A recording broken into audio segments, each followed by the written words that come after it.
Question आपका दिया हुआ है दो तरंग के तीव्रता का अनुपात कितना दिया हुआ है 16 अनुपात आई 1/,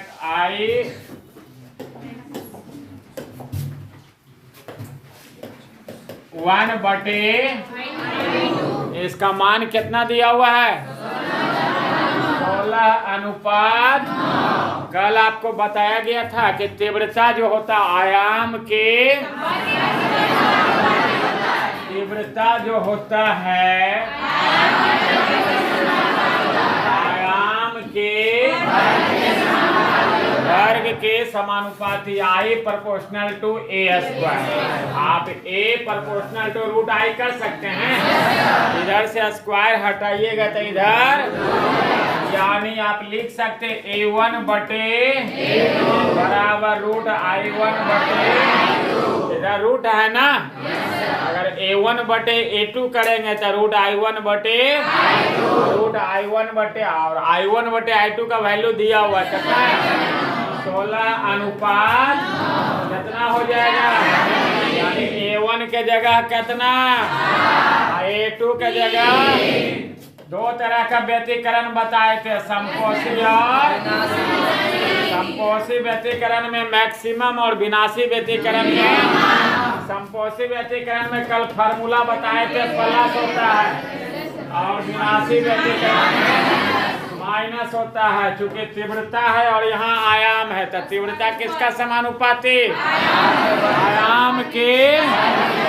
A1 का वैल्यू कितना रखेंगे, A2 का वैल्यू कितना रखेंगे तो 4 प्लस 4/4 3 का स्क्वायर। क्लियर है, तो कितना हो जाएगा 4 3 7 49:1। कोई दिक्कत, आंसर कितना आ जाएगा 49 अनुपात। अगला टॉपिक है कला संबद्ध प्रकाश स्रोत कोहेरेंट सोर्स ऑफ लाइट।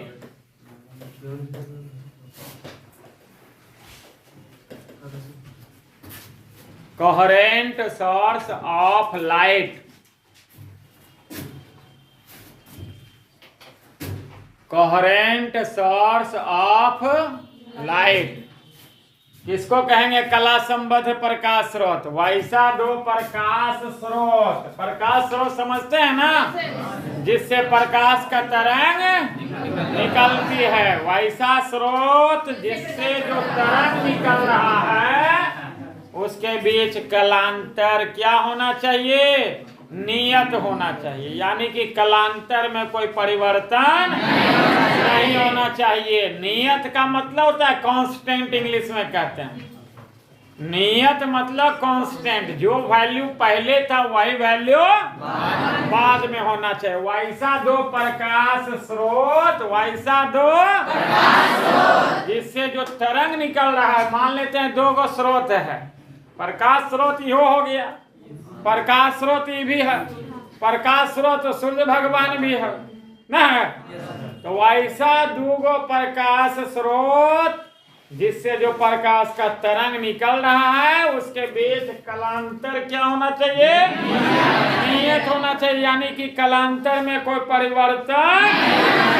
उस तरह के प्रकाश स्रोत को क्या कहेंगे, कला संबद्ध प्रकाश स्रोत। याद रहेगा, वैसा दो प्रकाश स्रोत जिससे जो तरंग निकल रही है प्रकाश की, जो उसके बीच कलांतर में कोई परिवर्तन नहीं होना चाहिए, तो उसको क्या कहेंगे, कला संबद्ध प्रकाश स्रोत कहेंगे। लिखिएगा, लिखे जी, वैसा दो प्रकाश स्रोत जिनसे उत्सर्जित तरंगों के बीच कलांतर नियत हो, कॉमा देके क्या लिखे हैं, वैसा दो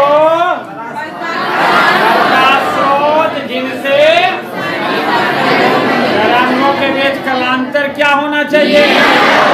अगला टॉपिक लिखिएगा, व्यतिकरण के लिए आवश्यक शर्तें। व्यतिकरण के लिए आवश्यक शर्तें। व्यतिकरण के लिए आवश्यक शर्तें, conditions for interference of light, conditions for interference of light. व्यतिकरण आपको बताया गया था, याद है? व्यतिकरण में क्या बताए थे? दो या दो से अधिक तरंगे। कैसा तरंग? दोनों का आवृत्ति समान होना चाहिए, दोनों एक ही दिशा में गति करना चाहिए। दो गो कंडीशन तो आपका परिभाषा में लिखवा दिए थे। दो कंडीशन आपका जो परिभाषा लिखा है थे कि दोनों कंडीशन आपका परिभाषा में लिखा दिए थे कि जो दोनों तरंग जो व्यतिकरण के लिए जा रहा है दोनों का आवृत्ति, हाँ, और दोनों का दिशा।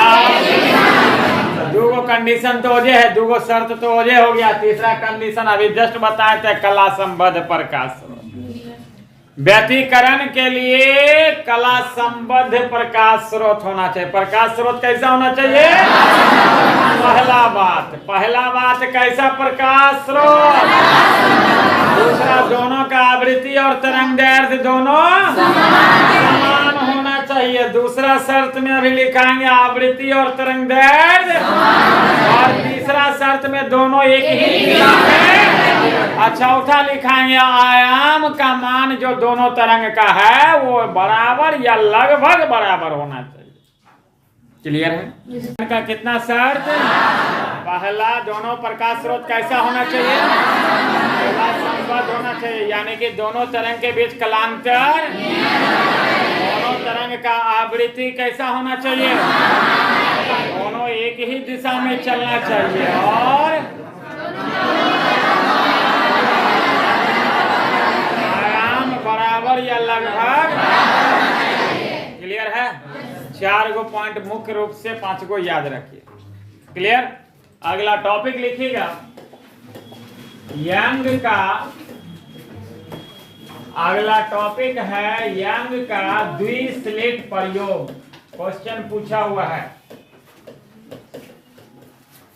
यंग का द्विस्लिट प्रयोग, यंग्स डबल स्लिट एक्सपेरिमेंट।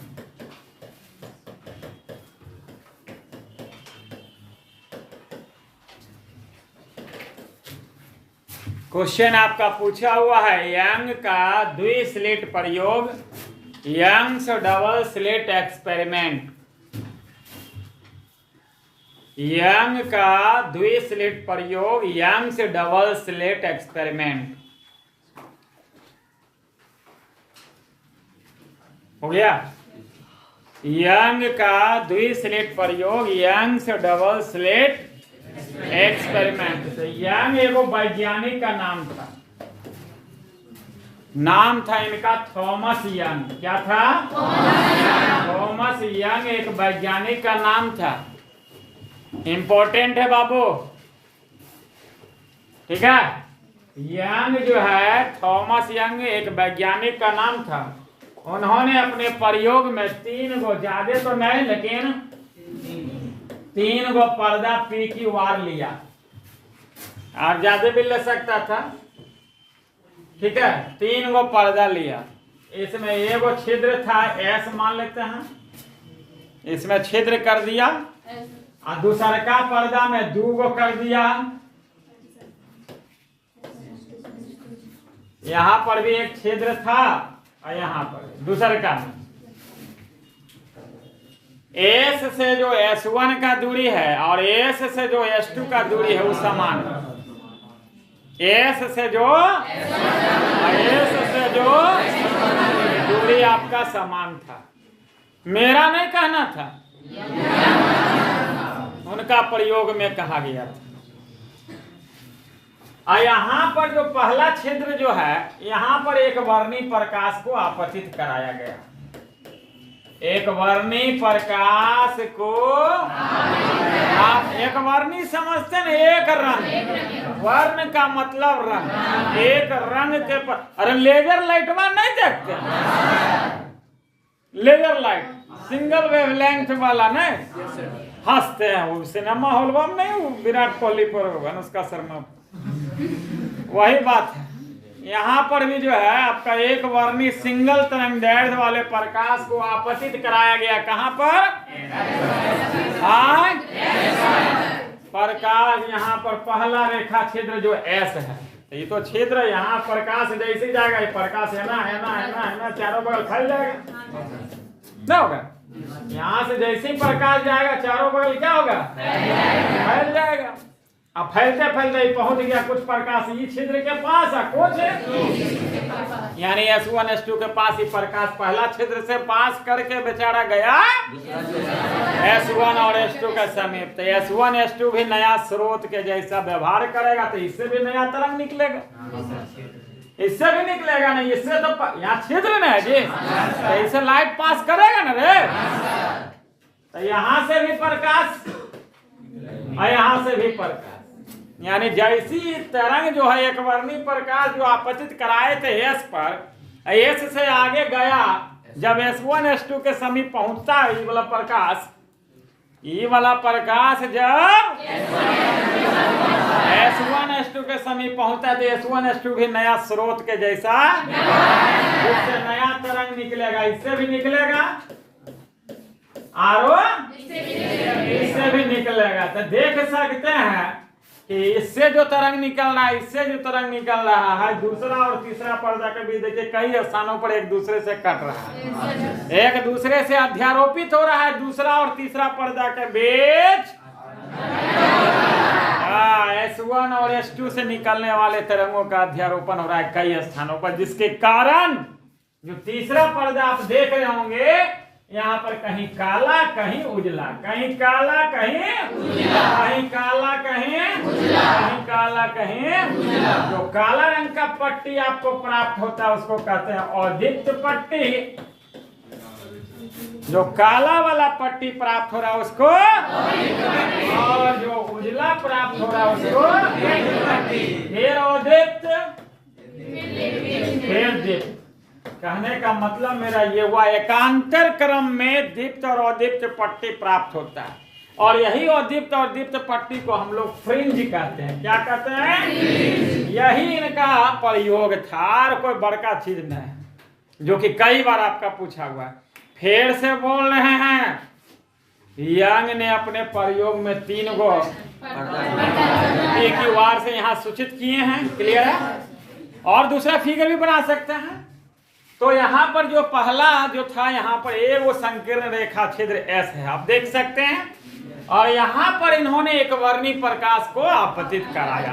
तो यहाँ तो छिद्र है, यहाँ से प्रकाश आगे निकला, अब पहुंच गया S1 और वो दूसरा का पर्दा पर था S1 और S1 S2 भी नया स्रोत के जैसा व्यवहार करेगा। फिर उससे जो तरंग निकला उसको कौन सा तरंग कहे थे? द्वितीयक तरंग।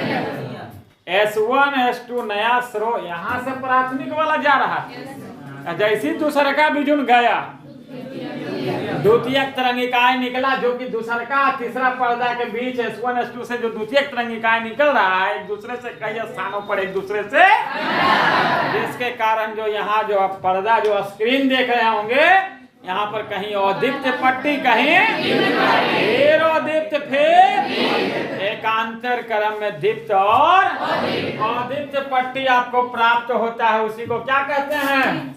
फ्रिंज कहते हैं। क्या कहते हैं? आप देख सकते हैं यहाँ पर फिगर आपको देखिए, हम दिखा रहे हैं, वही ना फिगर हुआ है जी, अरे वही ना है फिगर, देख लीजिएगा। यहाँ से एक वर्णी प्रकाश आपतित कराए ना, यहाँ से एक वर्णी प्रकाश, ये जो है ये देखिए एक वर्णी प्रकाश है, एक वर्णी प्रकाश यहाँ से आपतित कराए। ये S1 S2 जो है जो दूसरा का पर्दा जो बनाया गया था अभी जस्ट जो बता रहे थे S1 S2 के समीप ही दोनों इससे प्रकाश जो है पहुंचा, और यहाँ से S1 S2 नया स्रोत के जैसा, जिससे देखिए यहाँ से भी द्वितीयक तरंगिकाएं निकल रहा है और यहाँ से भी द्वितीयक तरंगिकाएं निकल रही है। दोनों द्वितीयक तरंगिकाएं एक दूसरे से कई स्थानों पर, जिसके कारण देखिए यहाँ पर पर्दा पर देखिए अदीप्त काला आपको दिखाई दे रहा रे, फिर उजरका जना रहा है, यानी अदीप्त पट्टी और दीप्त, फिर अदीप्त फिर अदीप्त फिर, इस तरह से आपको दिखाई देता है पर्दे पर। एकांतर क्रम में जब भी होगा ये नहीं कि दो दीप्त रहेगा फिर अदीप्त, ऐसा नहीं रहेगा। जब भी रहेगा एक अदीप्त दूसरा दीप्त, फिर अदीप्त फिर दीप्त। ऐसी पट्टी को हम लोग क्या कहेंगे? फ्रिंज कहेंगे। क्या कहेंगे? क्लियर है? कैसा प्रकाश को लिया इन्होंने? एकवर्णी प्रकाश को लिया। S1 S2 से कैसा तरंगिकाएं निकलता है? द्वितीयक तरंगिकाएं, जो दूसरा और तीसरा पर्दे पर कई दूसरा और तीसरा के बीच में कई स्थानों पर एक दूसरे से अध्यारोपित होती है, जिसके कारण स्क्रीन पर कैसा कैसा पट्टी प्राप्त और दीप्त पट्टी प्राप्त होता है। क्लियर है? एकांतर क्रम जब भी होगा तो एकांतर क्रम में होगा। इसी अदीप्त और दीप्त पट्टी को तो दिक्कत इंपॉर्टेंट है, कल बताएंगे आपको फ्रिंज की चौड़ाई, वो भी इंपॉर्टेंट है, इसलिए क्लास आप लोग मिस नहीं कीजिए। चलिए फिगर को उतारिए, उसके बाद लैंग्वेज इसका लिखाते हैं।